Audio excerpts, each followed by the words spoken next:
This is Terrence Andre Banks with Information Age Financial Solutions coming to you again about Social Security, baby boomers, and pension problems. I came across this fantastic article. Titles always catch my attention. I'm going to dive right in. Of course, I always put the link inside the description. Social Security in deficit equals more public treasury borrowing.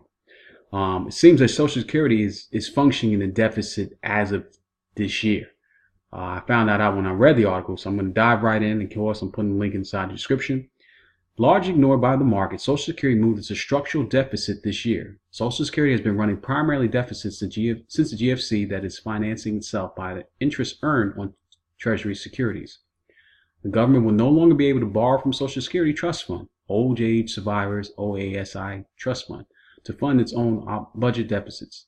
The Social Security Trust Fund financed more than half the U.S. budget deficit during the mid-2000s. The result will be more market supply of Treasury securities and upward pressure on the interest rates. This post is an excerpt of a September 23rd post, The Gathering Storm in the Treasury Market 2.0. You can just click on that link there. We suspect our September 23rd best of a post, The Gathering Storm in the Treasury. Too long, didn't read. One famous blogger said that this post is so big you can see it from space. We feel it was more important read for any market watcher as a 10-year Treasury note is the most important price in the world. In that post, we laid out why several factors which kept U.S. long-term interest rates low and repressed term premiums suppressed are fading. Impatience and ADD equals missed opportunities, as wrote in the summary bullet points.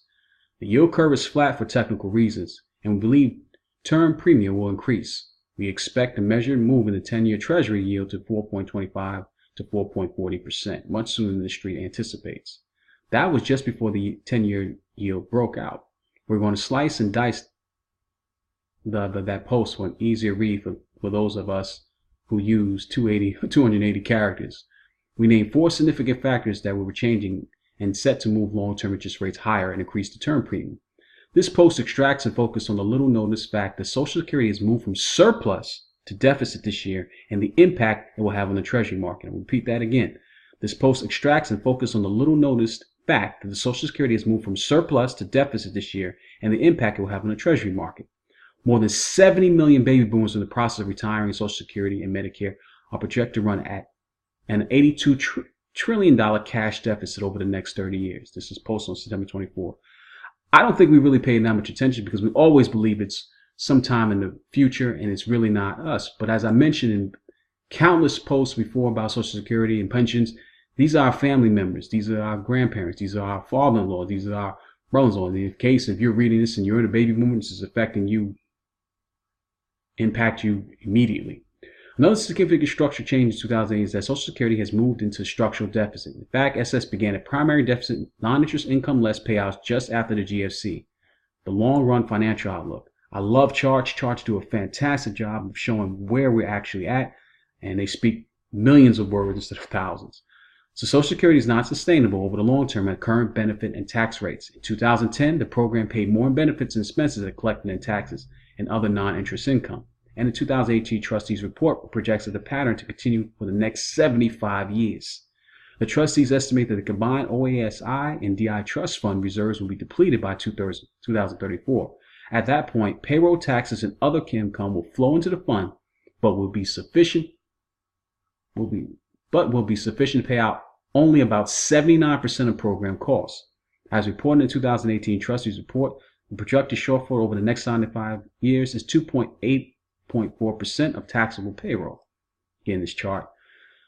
This is the sources coming from the Social Security Administration. This is right from their files itself, so you can verify what he's stating here. Our chart below shows the U.S. government deficit's off-budget balance, which only includes Social Security and Postal Service, the federal entities projected from the normal budget process and excluded from budget caps. Sequestrian and pay-as-you-go requirements, the Postal Service is a tiny fraction of the balance. Again, the charts here, you can see that here. Again, I'm putting the links in the description so you take a look at yourself. The important takeaway is that Social Security surpluses were used to build asset or reserves in their 2 funds. Old Age Survivors Insurance, OASI, Trust Fund, which pays retirement survivors benefits, and 2, the Disability Insurance Trust Fund, which pays disability benefits. If one looks past the cash flow transactions to the impact on actual payments to and from the public, it becomes clear that an increase in trust fund reserves will be associated with a decrease in public held Treasury securities. That decrease in turn reduces the Treasury current cash needs for interest payments to the public, and it's needed to borrow to make those cash payments. This is from the Social Security Administration itself. That's where they got that. The largest surplus before the GFC, see above charts, provide a sizable portion of the financing of the government's on-budget deficit. For example, the off-budget surpluses from 2002 to 2008 averaged $173.5 billion per year, which financed or averaged 34% of the budget deficits. In other words, Social Security provided the U.S. government with a significant free ride of deficit financing and took substantial pressure off the markets, keeping interest rates low. The next chart illustrates how the Treasury is becoming increasingly dependent on market financing as the Social Security surpluses faded and are now in deficit. Marketable debt